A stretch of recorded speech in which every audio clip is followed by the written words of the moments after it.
बहुत सारी चीजें, बहुत सारे पॉइंट्स थे, लेकिन बेसिकली हम लोग लैंड रिफॉर्म की बात कर रहे हैं तो हम लोग लैंड रिफॉर्म के बारे में वहीं तक स्टिक रहेंगे। ठीक है, लैंड रिफॉर्म में 31 में जो 31(1) और 31(2) था वो मैंने आपको बताया है। 31(a) इसमें जोड़ा गया सेक्शन ए और सेक्शन बी। 31(1)(a) में बोला गया कि कोई भी अगर कानून जो लैंड रिफॉर्म के लिए बनाया गया है उस पर जो 31 में होने वाला जो कानून है वो उस पर एप्लीकेबल नहीं होगा। ठीक है, सबसे पहली चीज। ठीक है, दूसरी चीज जो 31(b) में जोड़ा गया, इसमें क्या किया गया, इसमें 9th शेड्यूल, एक 9th शेड्यूल जो है शेड्यूल डाल दिया गया। ठीक है, और 9th शेड्यूल आपको मालूम होगा जब हमारा जो कॉन्स्टिट्यूशन बना उसमें केवल 8 तक शेड्यूल थे। ठीक है, 8 थे। ठीक है, केवल 8 थे, उसके बाद में फिर 4 और जोड़े गए। तो पहली 9th शेड्यूल जोड़ा गया और बोला गया कि यदि कोई भी चाहे संसद चाहे विधानमंडल अगर कोई कानून बनाती है और वो कानून को बनाने के बाद में अगर 9th शेड्यूल में उसको डाल दिया तो कोई भी इसका जुडिशियल रिव्यू नहीं हो सकता। नो जुडिशियल रिव्यू, उसको जो न्यायपालिका है उसको जो है जुडिशियल रिव्यू नहीं करेगी। ठीक है, जुडिशियल रिव्यू मतलब होता है कि कोई भी कानून बनता है तो न्यायपालिका को जो है, कोर्ट को जो है ये पावर है कि उसको जो है रिव्यू कर सकती है कि कानून जो है क्या प्रोसीजर, उसका जो कानून बनाने के जो प्रोसीजर है क्या वो अकॉर्डिंग टू लॉ है कि नहीं है, कि कानून ही अवैध है तो उसको जो है वाइड, नल एंड वाइड जो है, नल एंड वाइड मतलब निरस्त कर सकती है न्यायपालिका। लेकिन अगर कोई भी कानून बनाया गया और बना के 9th शेड्यूल में अगर डाल दिया गया तो उसका जुडिशियल रिव्यू जो है कोर्ट नहीं कर पाएगी। ठीक है, नहीं कर सकती। ठीक, ये हुआ तुम्हारा लैंड रिफॉर्म के मामले में। ठीक है, एक बार ये कर लेते हैं, फिर से एक बार रिवाइज कर देंगे। ठीक है, फिर उसके बाद में फिर आता है एजुकेशन के मामले में। ठीक है, इसी में फिर एजुकेशन के मामले में भी एक रिफॉर्म किया गया। एजुकेशन के मामले में बेसिकली ये वाला रिफॉर्म जो था वो चंपकम जो वाला केस था ना, उसी को सेटल आउट करने के लिए जो है ये किया गया। ठीक है, ये जो एजुकेशन के मामले में बोला गया, इसमें बोला कि आर्टिकल जो 15 है, ठीक है, आर्टिकल 15 में 1, 2, 3 जो है सब पार्ट पहले से थे। नेहरू जी ने क्या किया, एक चौथा पार्ट जो है इसमें और जोड़ दिया और बोला क्या कि यदि कोई राज्य SC, ST और अदर वीकर सेक्शन सोसाइटी में जो लोग हैं उनके पक्ष में अगर कोई विशेष व्यवस्था एजुकेशन के मामले में अगर कोई करती है तो उसमें आर्टिकल 14 और 15 की सुरक्षा नहीं मिलेगी। ठीक है, मतलब बोला क्या कि अगर जो वीकर सेक्शन, अगर कोई राज्य कानून बनाती है और कानून बना के जो SC हैं, ठीक है, या ST हैं या other weaker section of the society हैं, उनके फेवर में उनको जो है कोई सुविधा अगर दे रही है सरकार तो वो उसका जो है कोई भी आर्टिकल 14 और आर्टिकल 15 का कोई प्रभाव नहीं पड़ेगा। ठीक है, अब देखो दोनों मामले सेटल। ठीक है, दोनों मामले क्या हो गए, सेटल हो गए। अब देखो जैसे ही दोनों मामले सेटल हो गए, ये लैंड रिफॉर्म वाला फिर से वही सारी चीजें। भाई देखो आगे क्या आ रहा था, भाई डीपीएसपी को फॉलो कराने में इक्वल डिस्ट्रीब्यूशन ऑफ जो वेल्थ थी, ठीक है, जो जमीन जायदाद थी और जो समाज की जो चीजें थी या लैंड था उसको इक्वल डिस्ट्रीब्यूशन करने में जो है आड़े क्या आ रही थी, फंडामेंटल राइट। भाई उसमें जब हम लोग जो है जमीन जायदाद जो है उसको 39B के हिसाब से जो जब बांट रहे थे, ठीक है, जमींदारों से ले रहे थे और इक्वल डिस्ट्रीब्यूशन कर रहे थे, तो भाई आप सुप्रीम कोर्ट में लोग चले जा रहे थे, कह रहे थे क्या कि भाई हमारा जो है ये अधिकार जो है 19 का राइट टू प्रॉपर्टी वाला अधिकार खत्म हो रहा है। ठीक, तो राइट टू अधिकार वाला जो है ये भी जो है खत्म हो गया। इसी से अब शेड्यूल 9th शेड्यूल भी डाल दिया कि अगर 9th शेड्यूल में डाल दिया, उसमें कोई कानून बना के अगर इसमें डाल दिया तो उसका जुडिशियल रिव्यू नहीं हो सकता। ठीक है, एजुकेशन के मामले में चंपकम द्वैराजन के मामले में जो है इसको भी सेटल करने के लिए ये बोल दिया, आर्टिकल 15 में चौथे पार्ट में ऐड किया कि अगर कोई SC है, ST है और other weaker section of the society है उसको अपलिफ्ट करने के लिए एजुकेशन में अगर उसको जो है कोई सुरक्षा, कोई अगर विशेष व्यवस्था उसके लिए की गई है तो उसको जो है आर्टिकल 14 और 15 की जो है सुरक्षा जो मिलती है वो नहीं मिलेगी। क्लियर है? दोनों मामले सेटल आउट, वाह वाह हुई, ठीक है। और ये जैसे ही अमेंडमेंट किया गया, बहुत बढ़िया, खूब कायदे से जो है जवाहरलाल नेहरू की जो है तारीफ हुई, ठीक है, कि हाँ इन्होंने कर दिखाया, इन्होंने कर दिखाया, और सभी लोग जो है खुशी की लहर जो है चली, ठीक है। अब हुआ क्या, जैसे ही ये अमेंडमेंट हुआ, ठीक है, जैसे ही अमेंडमेंट हुआ दोनों चीजें खारिज हो गई। जमींदार जहां जिस गड्ढे में गए थे उसी गड्ढे में फिर से आ गए। अब जमींदार और जितने भी जो बुद्धिजीवी वर्ग थे और जितने वकील पक्ष थे, ठीक है, वो एकदम से जो है बहुत बहुत मंथन कर रहे हैं कि अब क्या करें, अब क्या करें। तो उन्होंने दिमाग लगाया कि एक काम करते हैं कि ये जो कॉन्स्टिट्यूशनल अमेंडमेंट हुआ है, पहला कॉन्स्टिट्यूशनल अमेंडमेंट या जो 9th शेड्यूल जो आई है, अगर इस कॉन्स्टिट्यूशनल अमेंडमेंट को ही नल एंड वाइड, मतलब जो है अवैध घोषित कर दें, अगर इसको अवैध घोषित कर दें तो ये समझ लो कि सारी चीजें फिर से खत्म हो जाएंगी, ठीक है, फिर से खत्म हो जाएंगी, ठीक। तो इसी के लिए एक केस बना, एक केस आया, ठीक है। जैसे ही ये लागू हुआ, आप देखिए 1951 में ही ये फिर से केस आ गया, ठीक है। 1951 में जैसे ही ये चीज कॉन्स्टिट्यूशनल अमेंडमेंट हुआ, तुरंत ही ये केस आ गया, शंकरी प्रसाद, ठीक है, शंकरी प्रसाद वर्सेस यूनियन ऑफ इंडिया, ठीक है, वर्सेस यूनियन ऑफ इंडिया के केस आया। शंकरी प्रसाद के माध्यम से जो है ये सारी चीजें आई। इसके पहले क्या चीज आया, इसके पहले हम लोग एक बात समझेंगे, और इसी बात को जो है आर्टिकल 13 और आर्टिकल 368, ठीक है, आर्टिकल 13 और आर्टिकल 368 का क्या संबंध है, ठीक है। क्योंकि हर एक मामले में, जितने भी मामले आए कोर्ट में, शंकर प्रसाद हो, सज्जन सिंह हो, गोलकनाथ का हो, है ना, केशवन भारती का हो, ठीक है, मिनर्वा मिल्स का हो, सबका एक ही मुद्दा, एक ही पॉइंट कि इन दोनों में कौन इंपॉर्टेंट है, किसकी शक्ति ज्यादा इंपॉर्टेंट है, आर्टिकल 13 की या आर्टिकल 368 की, ठीक है, आर्टिकल 368 की। अब देखो आर्टिकल 13 क्या कहता है, पहले एक बात को समझो कि आर्टिकल 13 और 368 में क्या होता है। आर्टिकल 13 क्या कहता है, आर्टिकल 13 में बेसिकली 3 पार्ट है, ठीक है। आर्टिकल 13 में बेसिकली 3 पार्ट है, ठीक है।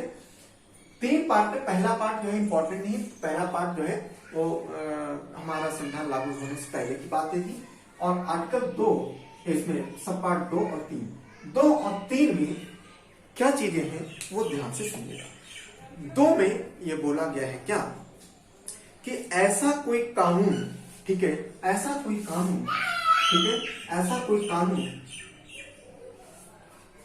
कोई कानून नहीं बनेगा जो फंडामेंटल राइट को के खिलाफ हो, ठीक है।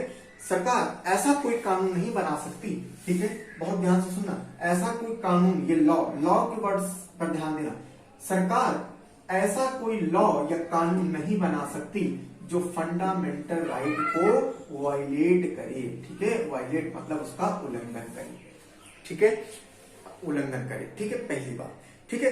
और यदि ऐसा कोई कानून बनाती है, यदि ऐसा कोई कानून अगर सरकार बनाती है जो फंडामेंटल राइट को वायलेट करे, तो उस हद तक वो कानून नल एंड वाइड हो जाएगा, उस हद तक वो कानून अवैध हो जाएगा, जिस हद तक वो फंडामेंटल राइट को जो है नुकसान पहुंचाता है, ठीक है। अब इस बात को जो है बहुत ध्यान से सुनिएगा। इस बात का क्या मतलब है कि पहली बात तो सरकार अगर कोई भी कानून बना रही है, ठीक है, तो उस कानून में अगर कोई फंडामेंटल राइट, अगर वो कानून है, वो कानून फंडामेंटल राइट को अवैध अगर घोषित है, वो मतलब उसको जो है नुकसान पहुंचा रहा है, अगर सरकार ने कोई कानून बनाया, ठीक है, और उस कानून में फंडामेंटल राइट का उल्लंघन हो रहा है, तो वो क्या हो जाएगा, ऑटोमेटिकली क्या हो जाएगा, वो निरस्त हो जाएगा, ठीक है। दूसरा इसी में बोला कि दूसरा बात ये बोली कि अगर या तो फिर कानून अगर सरकार ने बनाया, ठीक है, और उस कानून में मान लो 10 पॉइंट है, ठीक है, मान लो 10 पॉइंट है, और उस 10 पॉइंट में 2 पॉइंट ऐसे हैं जो फंडामेंटल राइट को जो है उनका उल्लंघन करते हैं, तो उस केस में केवल और केवल उस 2 पॉइंट को निरस्त किया जाएगा, पूरे एक्ट को नहीं किया जाएगा, ठीक है, क्योंकि ये 2 ही पॉइंट जो थे वो फंडामेंटल राइट को जो है उल्लंघन कर रहे थे, इस वजह से ये 2 पॉइंट जो है इनका नल एंड वॉइड हो जाएंगे। समझ में आए? तो इसका 13 के पॉइंट नंबर 2 में जो है ये चीज, ये बात दे रखी थी, ठीक है। तीसरी बात में क्या बोला कि जो कानून बनाएंगे, अब कानून का मतलब क्या? Law means what? Law includes, law includes, ठीक है, इंक्लूड्स मतलब लॉ में क्या सम्मिलित है, ठीक है, लॉ में क्या सम्मिलित है, तो लॉ में क्या सम्मिलित है वो सारी चीजें इसमें लिखी है। क्या क्या लिखी है? लॉ मतलब एक्ट, लॉ माने एक्ट, एक्ट माने कोई कानून अगर बनता है, कानून कैसे बनता है? सिंपल सी बात है, संसद में क्या हुआ, कोई भी कानून बनाना है भाई, आप एक सिंपल मेजॉरिटी से लोकसभा में, राज्यसभा में पास हो गया, पास होने के बाद में राष्ट्रपति के पास गया, राष्ट्रपति ने साइन बन गया, कर दिया, एक्ट बन गया, कानून बन गया। क्लियर है?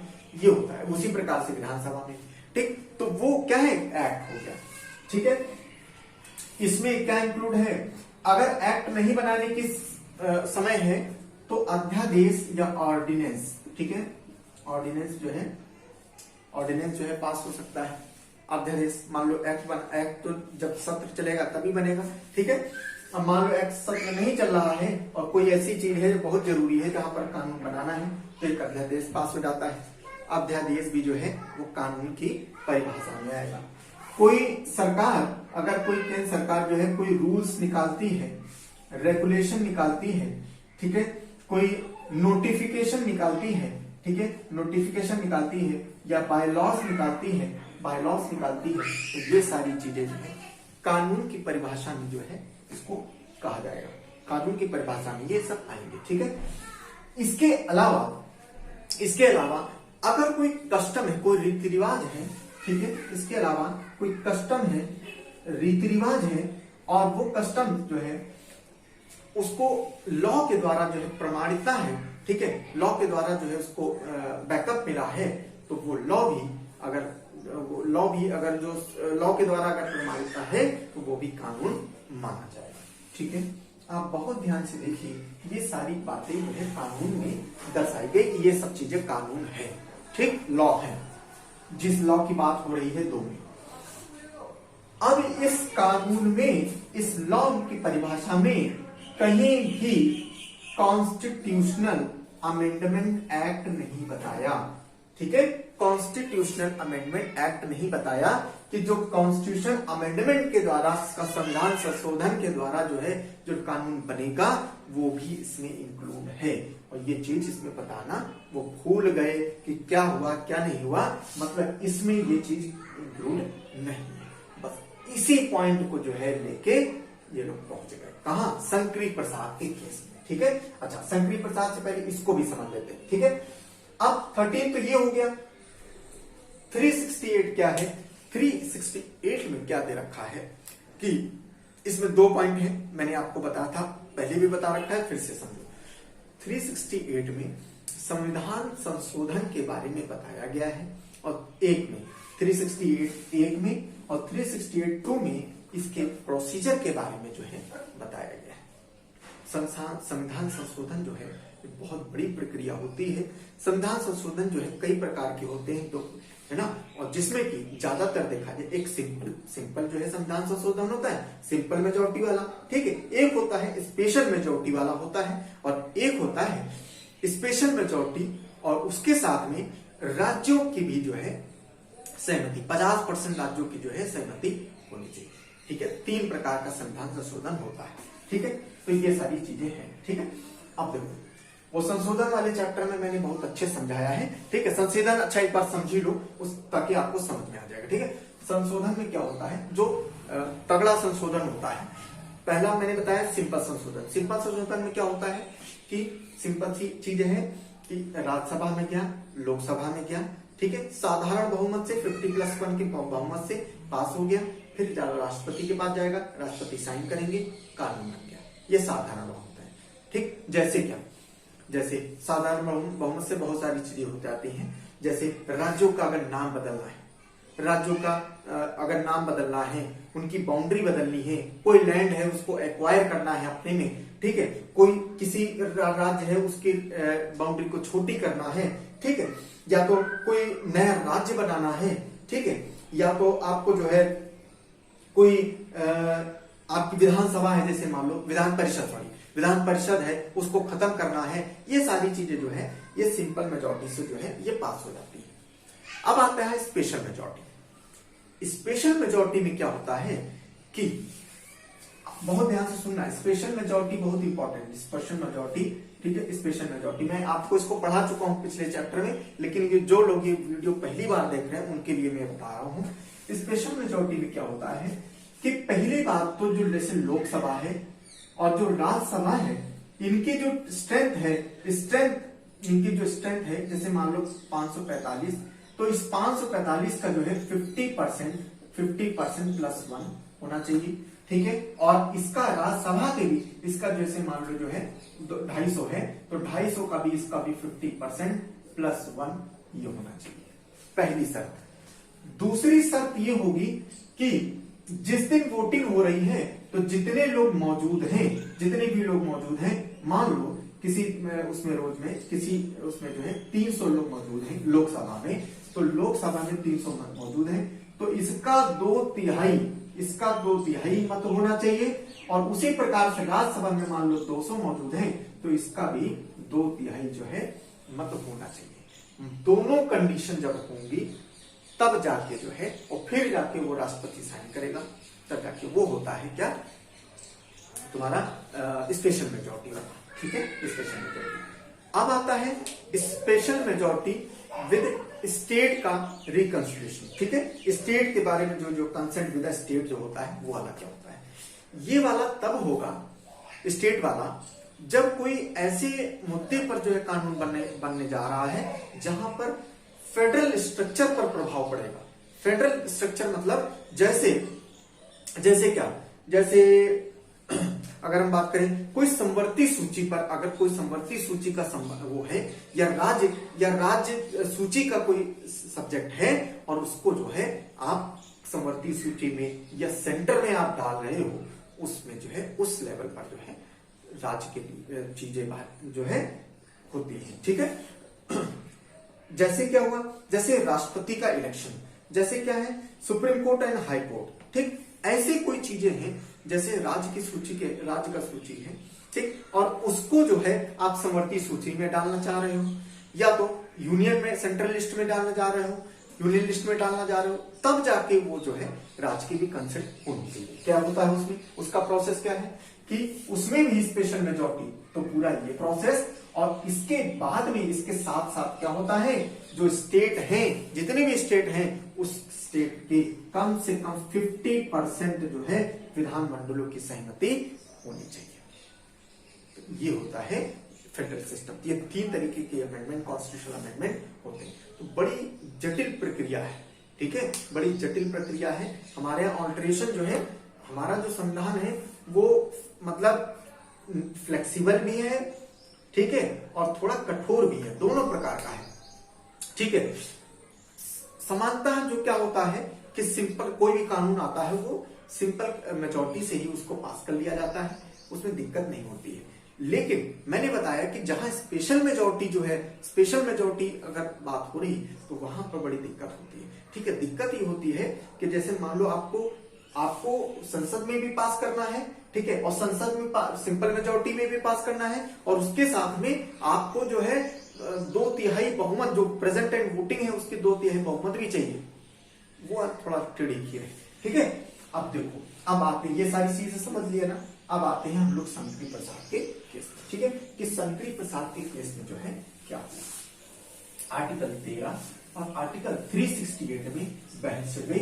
इसमें ये हुआ कि भाई आखिर ये बताओ कि आर्टिकल 13 इंपॉर्टेंट है कि आर्टिकल 368 इंपॉर्टेंट है, ठीक है। और इन्होंने पूरी कोशिश करी, वकीलों ने, कि अगर ये जो कॉन्स्टिट्यूशनल अमेंडमेंट है इसी को अगर हम खारिज कर दिया जाए तो जो है ये सारी बातें जो है हमारी साफ हो जाएंगी, ठीक, सब कुछ जो है सही हो जाएगा। ठीक है, सुप्रीम कोर्ट ने जो कहा, सुप्रीम कोर्ट में शंकरी प्रसाद के जो वकील हैं, शंकरी प्रसाद के वकील ने कहा कि जब आर्टिकल 13 में ये चीज बोली गई है, ठीक है, कि कानून का मतलब होता है, कानून का मतलब क्या, एक एक्ट, ठीक है, कानून का मतलब एक्ट है, कानून का मतलब रूल है, रेगुलेशन है, नोटिफिकेशन है, ये सारी चीजें हैं।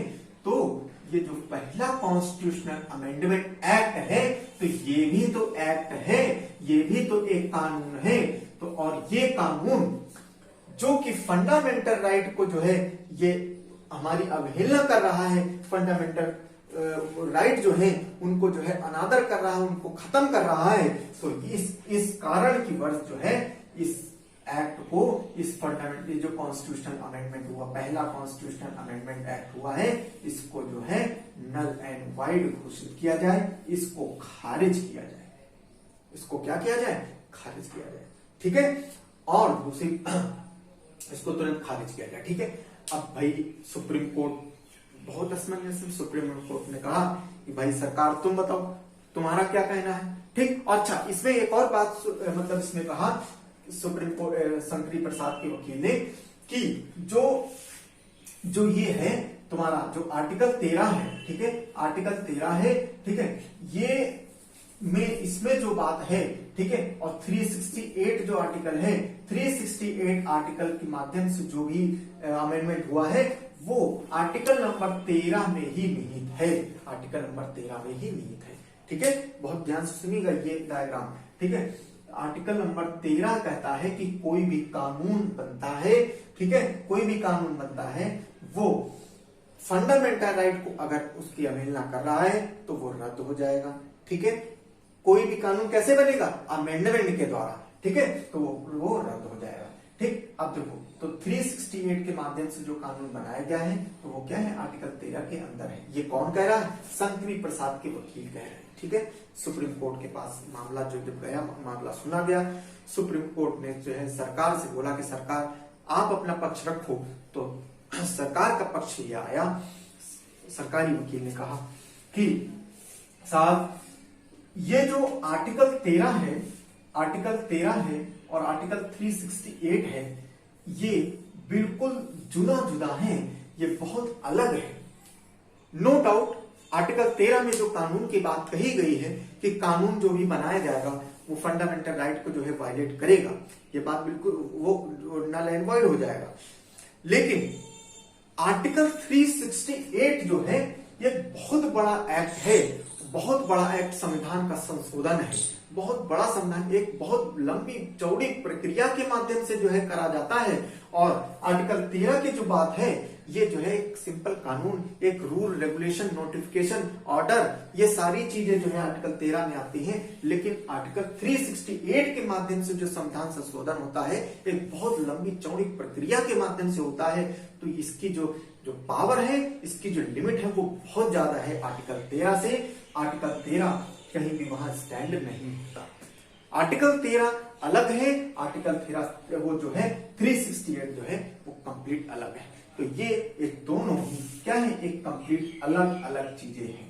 ठीक है, और चूंकि आर्टिकल 368 के माध्यम से संविधान का संशोधन किया जाता है तो इसका, और आर्टिकल 13 भी तो संविधान में ही है, इसका मतलब क्या है, आर्टिकल 13 भी तो चेंज हो सकता है। ठीक है, इस वजह से जो है हुजूर ये जो है हमारा जो प्ली है इसको रखा जाए, और जो ये संविधान संशोधन किया गया है ये बिल्कुल सही है, इसको जो है स्थापित रखा दिया जाना चाहिए। ठीक है, इसमें कोई भी चेंज नहीं होना चाहिए। सुप्रीम कोर्ट ने जो है तुरंत इनकी बहस सुनी, और बहस सुनने के बाद में ये ऑर्डर किया। क्या ऑर्डर किया कि भाई जो सरकार का पक्ष है ये बिल्कुल सही है, सरकार का पक्ष बिल्कुल सही है। ये संविधान का संशोधन जो 368 आर्टिकल से जो हुआ है वो जो है ये बिल्कुल सही है, नल एंड वाइड नहीं है, क्योंकि संविधान की जो संशोधन की जो प्रक्रिया है वो बहुत लंबी चौड़ी है। ठीक है, और बिल्कुल सही है कि जो है संविधान जब संशोधन हुआ तो उसमें आर्टिकल 13 भी तो संशोधित हो सकता है। ठीक है, ये सारी चीजें जो है ये ऑर्डर दिया और ये उसको स्थापित रहा, वो जो कॉन्स्टिट्यूशन अमेंडमेंट था वो बिल्कुल बना रहा। लेकिन ये तो बात ये नियम कानून वाली बात है, लेकिन यहां पर एक बात बताना चाहेंगे कि जो सरकार जो होती है, सरकार का रोल जो है और सुप्रीम कोर्ट का रोल जो होता है ये बिल्कुल मतलब इनवर्स प्रोपोर्शन होता है। इनवर्स प्रोपोर्शन मतलब अगर सरकार बहुत मजबूत तरीके से खड़ी है, मजबूत तरीके से मतलब अगर पूर्ण बहुमत के साथ में है और प्रधानमंत्री बहुत जबरदस्त सॉलिड बनता है, मतलब बहुत पावरफुल बनता है, ठीक है, और राज्यों में भी उसकी अगर सरकार है, बहुत मजबूत लीडर है, तो सुप्रीम कोर्ट ये देखा गया है कि वो सुप्रीम कोर्ट बहुत नरम हो जाता है। उसके विपरीत अगर सरकार गठबंधन की है और राज्यों में भी सरकारें उतनी नहीं है तो सुप्रीम कोर्ट बहुत हावी हो जाता है। और इस समय की अगर बात करें तो पंडित जवाहरलाल नेहरू बहुत पूर्ण बहुमत के साथ में सरकार में काबिज है और बहुत जबरदस्त नेता है, पूरे राज्य में इनकी सरकारें हैं, ठीक है, इतनी ज्यादा इनकी ख्याति है। तो सुप्रीम कोर्ट को झुकना पड़ा और कुछ मत भी देखा गया, कुछ पॉइंट्स भी जो दलीलें दी गई सरकारी वकील के माध्यम से वो भी सुनी गई और उसके माध्यम से सरकार का पक्ष को जो है सही माना गया और उनके संगरी प्रसाद को जो है खारिज कर दिया गया। ठीक है, तो यहां तक। इसके बाद में क्या हुआ वो हम लोग